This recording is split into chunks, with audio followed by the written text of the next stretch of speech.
Hari ini kita akan berbincang-bincang mengenai kearifan sosial politik di Banten. Bersama saya, Maulida Aziza, dan dua rekan saya. Saya Hana Lutfia. Saya Yuning Suzaini. Dengan narasumber kita yaitu Dekan FKIP Untirta, Bapak Dr. Haji Fadullah SAG MSI. Tapi sebelum kita memulai perbincangan kita pada hari ini, kita akan mendengarkan Mars FKIP Untirta terlebih dahulu.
Sudah kita dengarkan Mars FKIP Untirta. Bapak, hari ini bagaimana kabarnya? Alhamdulillah. Gimana puasanya semuanya? Alhamdulillah lancar. Kalau Bapak gimana puasanya hari ini? Lancar? 5 hari. 5 hari lancar? Tetap semangat. Semangat. Harus tetap semangat ya semua. Ya. Tadi selalu makan apa, Pak? Ya, Alhamdulillah. Opor. Wih, enak itu opor. Ya Bapak, perbincangan kita hari ini itu mengenai kearifan sosial politik, khususnya di Banten nih Pak. Oh, berat juga ini kita bincang-bincang Iya, topik kali ini sangat lumayan ya Pak, tentang Banten, tentang politiknya. Oke. Ya, sebelum itu Pak, saya mau bertanya tentang waktu Kesultanan Banten itu apa struktur politiknya itu bagaimana Pak menurut Bapak? Oke, jadi ketika Banten Kesultanan, ya, sistem yang diberlakukan adalah sistem Islam. Nah, oleh karena itu di kerajaan Islam itu ada raja. Raja itu berarti dia eksekutif. Ya. Tapi sebagai penyelenggara negara, raja itu tidak sepenuhnya berdaulat, ya kan? Kedaulatan tertinggi adalah syariat Islam. Nah, artinya apa? Kehendak raja itu harus selaras dengan kehendak Tuhan. Nah, seluruh putusan-putusan raja itu harus selaras dengan kehendak Allah yang tertulis di dalam kitab suci. Nah itu, jadi tapi memang nggak ada trias politika. Karena apa? Yang membuat hukum ya raja, yang melaksanakan hukum raja juga. Nah, tapi nanti raja ini punya penasehat. Ya, misalnya Sultan Ageng Tirtayasa, nah itu sultan, dia raja, tapi dia punya penasehat hukum. Siapa? Syekh Yusuf.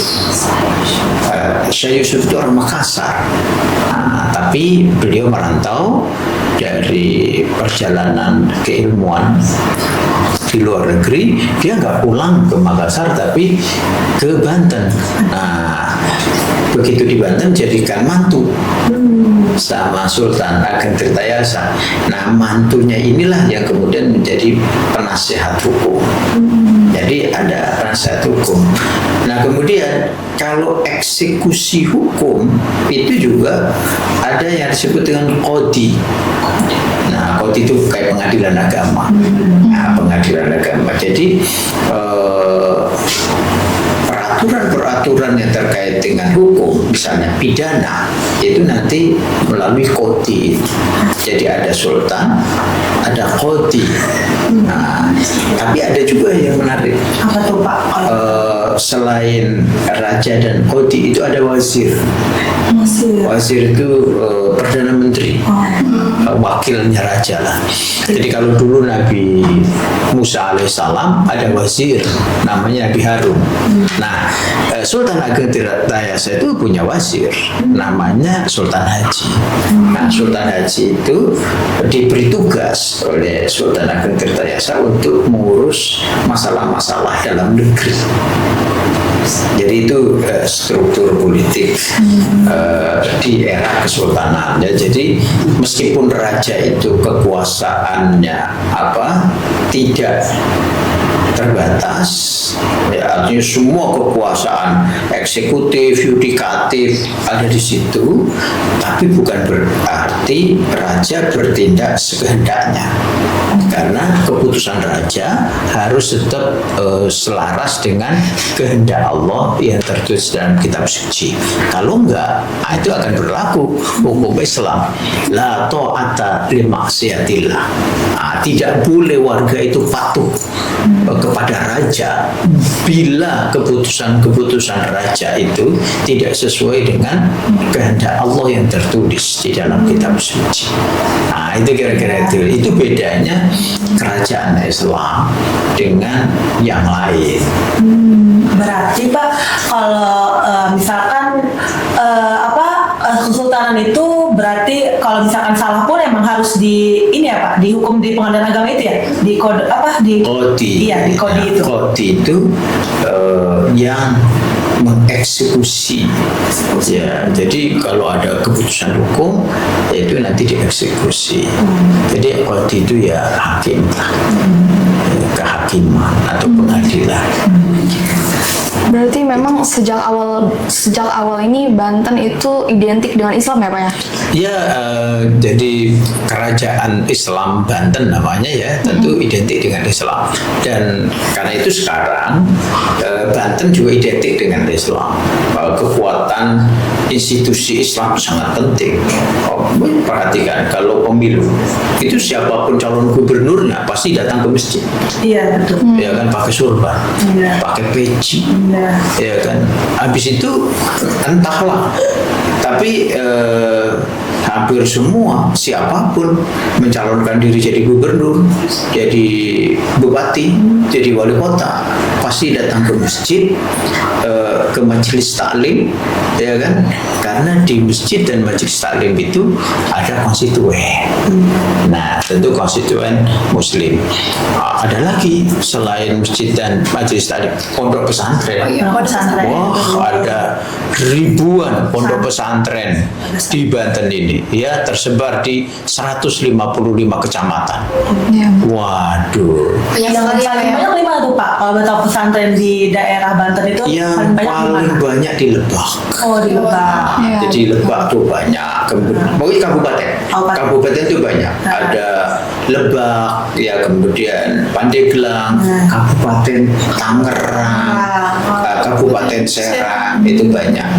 Nanti selain itu memang ada di kota, ya kota Serang, ada kota Tangerang. Yang paling sedikit kota Cilegon. Wah, kenapa tuh Pak bisa sedikit Ya pesantren? karena memang wilayahnya juga kecil. Nah, ya kan, dan banyak industrinya di situ. Setelah Cilegon yang paling akhir, berikutnya Tangsel. Tangsel juga sama, karena Tangsel itu banyak komplek. Iya, betul, Pak. Banyak komplek. Ya kalau di kota Serang ini ada 220 pondok pesantren. Wow, banyak ya, juga. sobat. Iya. Iya, betul, banyak. Berarti sejak dulu emang sudah peraturan itu berpaku pada Al-Quran ya Bapak ya. Dan menurut Bapak visi Banten dari dulu hingga sekarang itu bagaimana? Apakah ada kemajuan atau sebaliknya? Ya, jadi kalau kita mengacu kepada Kesultanan Banten, maka visinya adalah visi Islam, ya kan. Nah, tapi kalau kita bicara ekonominya, visi kepelabuhanan itu yang dominan. Jadi kita tahu Banten itu dulu sebelum Islam ibu kotanya di sini, di FKIP ini, Banten Girang. Iya. Nah, Banten Girang itu artinya atas. Nah, jadi Girang itu artinya atas. Girang banget loh. Kalau itu Atas namanya banget. senang banget. Iya. Iya. Jadi Banten Girang itu adanya posisinya di atas. Nah, oleh Sultan Maulana Hasanuddin, Sultan pertama itu dipindahkan, ya kan, Iya. ibu kota kerajaan ini dari Banten Girang ke tempat baru namanya Surosoan. Nah, Surosoan itu prinsipnya adalah kota kepelabuhanan. Dia ada di pesisir. Sekarang Kasemen. Nah, gitu. Dan yang menghubungkan Girang dengan Surosoan itu adalah Sungai Cibanten. Cibanten. Ingat ya, dulu nggak ada pesawat, ya kan? Iya. Karena itu jalur transportasinya melalui kapal, perahu, dan ini melalui sungai. Jadi dari pesisir masuk ke sini melalui sungai. Dulu juga nggak ada mobil. Iya. nggak ada. Masih sulit ya Pak ya? Jadi Sulit ya, Pak. kuda, ya kan, kalau jalur darat atau jalur air dengan perahu, kira-kira begitu. Jadi ini visi ekonominya adalah ekonomi kepelabuhanan. Iya. Dan pelabuhan di Banten itu banyak, ya. Belanda datang ke Indonesia kali pertama di Banten dan mereka singgah di pelabuhan. Iya. Karena itu siapa yang menguasai pelabuhan, dia akan menguasai ekonomi. Nah, siapa yang menguasai ekonomi, dia akan lambat laun menguasai kekuasaan politik. Ya, kan? Berkaitan sama perdagangan nggak Pak? Iya dong. Sekarang milih gubernur pakai duit nggak? Oke.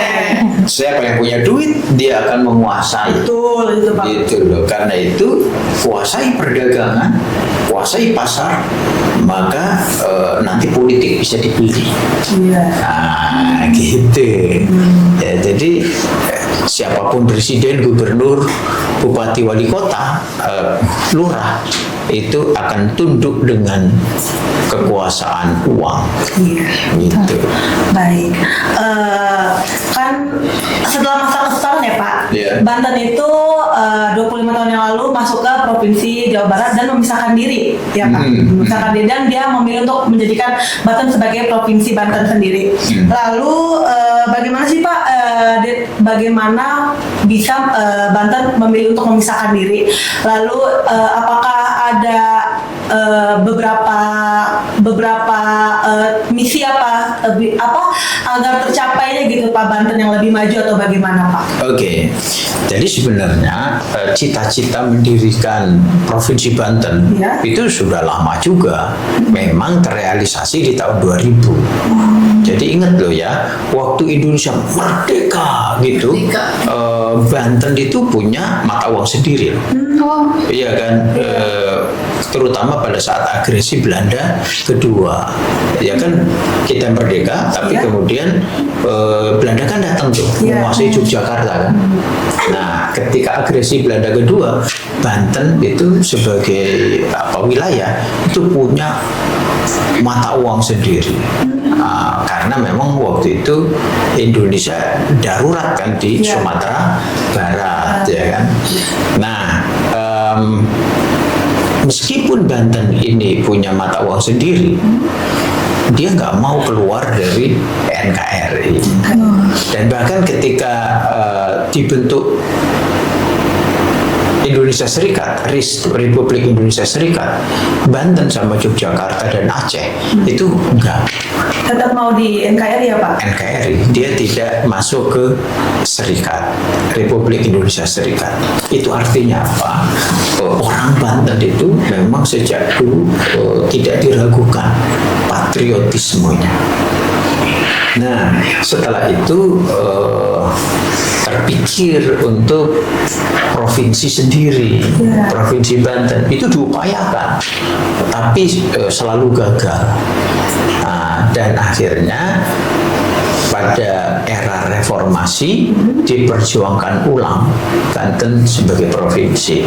Itu terbentuk di tahun 2000. Sekarang udah tadi 25 tahun. Iya. Mengapa memisahkan diri?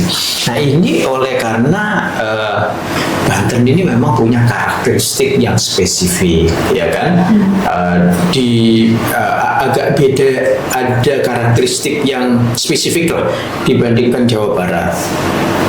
Gitu, misalnya kita ini kan mainnya ijen, ya kan, main dari segi wilayah juga, dari Tanjung Kait sampai Tanjung Lesung gitu kan. Nah, itu perbatasan sampai Jasinga gitu. Jadi itu ada batas-batasnya. Kita memang Banten punya karakteristik khusus. Jadi kalau meskipun di Pandeglang dan Lebak pakai bahasa Sunda, ya kan, tapi Sundanya beda. Iya. Ya kan, khas lah gitu. Sundanya tidak sama dengan Parahyangan. Nah, itu khas. Jadi kekhasan inilah yang kemudian memilih untuk berpisah dari Jawa Barat. Di samping memang ada kesejahteraan yang mau diperjuangkan. Jadi dengan jadi provinsi, maka layanan untuk kesejahteraan masyarakat lebih dekat. Kalau dulu ngurus surat-surat ke Bandung. iya.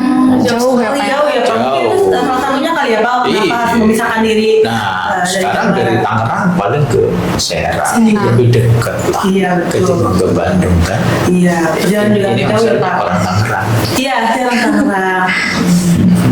Iya, disinggung tentang Banten, karakteristik Banten itu ya Pak. Menurut saya, yang sepengetahuan saya, karakteristik Banten itu kan jawara ya Pak. Itu Jawara. selalu disebutkan Pak, kenapa Banten itu jawara. Terus dalam konteks Banten nih Pak, mau menanya, bagaimana sih Pak sebenarnya peran mereka dalam kehidupan sosial politik masyarakat Jawara gitu? Oke, jadi kalau tadi kita membicarakan ada sultan, Ya. ada qadi, Ya. ya kan, ada wazir, Ya. gitu kan, itu lama sekali. Nah sekarang itu memang dalam peranata sosial kita di Banten itu ada santri, ada jawara. Iya. Nah, gitu kan. Dua-duanya baik santri maupun jawara itu subordinat dari kiai. Nah, jadi ini kiai punya dua murid.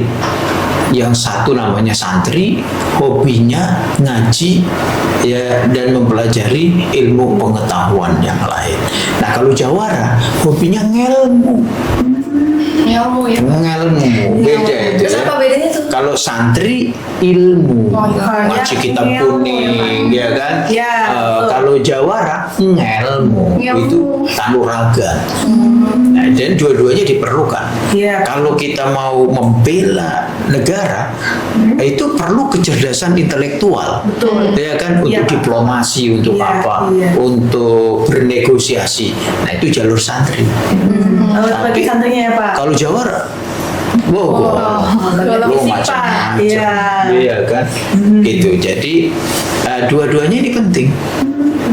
Santri, jawara penting. Kalau ya santri tadi kan di pesantren, masjid, ya kan, majelis taklim, siapapun mau jadi gubernur, wali kota, bupati, lurah, nah datang soal karena ada konstituennya. Tapi yang menguasai pasar, centeng-centeng pasar siapa? Jawara. Ya, iya kan. Kemudian yang di terminal siapa? Jawara. Iya kan. Pak. Nah, jadi harus kolaborasikan ini, disinergikan antara santri dan jawara. Kalau mau jihad fisabilillah, ya kan. Nah, itu kan pakai golok. Iya. Nah, itu jawara. Nah, kalau kiai dua-duanya punya. Kitab kuningnya jago, ya kan, bisa terbang. Ya kan? Iya. Nah, itu. Jadi kultur Banten tidak lepas dari santri dan jawara. Tapi dua-duanya adalah muridnya kiai. Gitu. Pak, kan tadi disinggung tentang ini ya, Kiai. Nah kan kalau tentang masjidnya sendiri, itu peran dari masa lampau hingga saat ini terhadap sosial politik di Banten itu bagaimana ya, Pak? Iya, masjid punya peran yang sangat besar. Coba perhatikan peninggalan-peninggalan sejarah, bukan hanya di Banten ya, Demak, Iya. masjid, Tuban, masjid, Ampel, masjid, Banten sampai sekarang Banten Lama, Iya. masjid. Iya. Kita main ke Labuan, ada Caringin, ada masjid. Masjid punya peran yang sangat strategis. Di mana ada masjid, ada madrasah. Iya. Ya kan? Betul.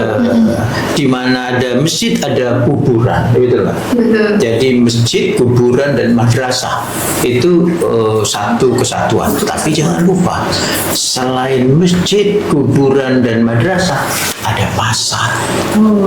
Nah, ada pasar. Jadi pasar itu harusnya dikendalikan oleh masjid.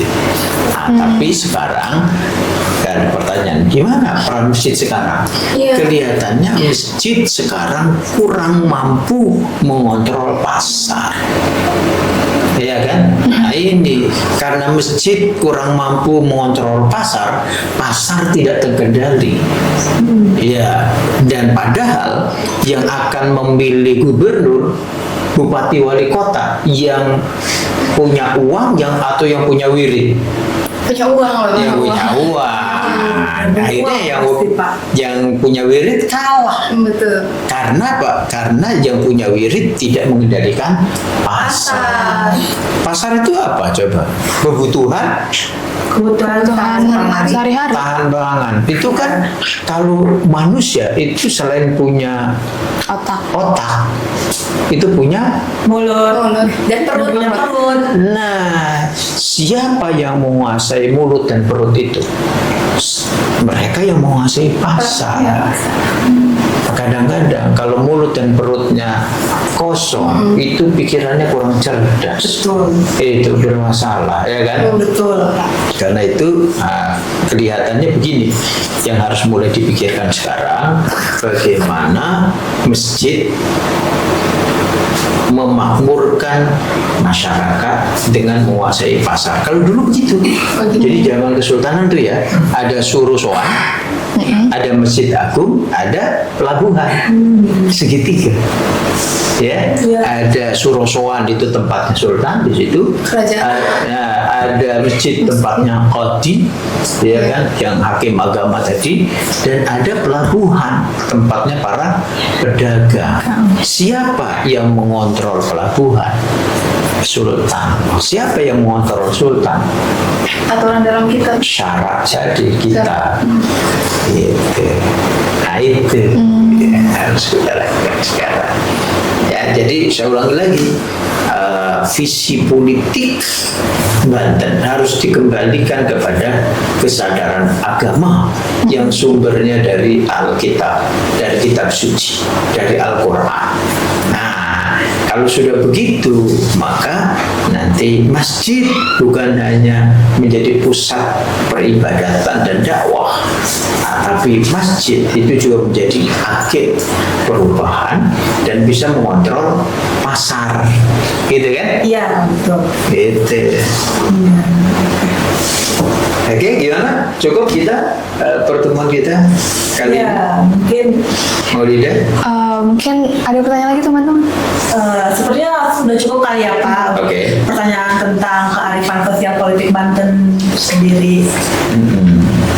Mungkin Iya mungkin ini saja ya Pak perbincangan luar biasa kita, walaupun singkat tapi kita punya banyak pengetahuan yang sebelumnya belum kita ketahui ya. betul. Bermakna sekali. Iya. Terima kasih Bapak. Terima kasih Bapak sudah meluangkan waktunya di perbincangan kita hari ini. Mungkin Sobat Jawara, Sobat FKIP Untirta, kita akan berbincang lagi di segmen selanjutnya. Terima kasih. Wassalamualaikum warahmatullahi wabarakatuh. Waalaikumsalam warahmatullahi wabarakatuh. Dadah.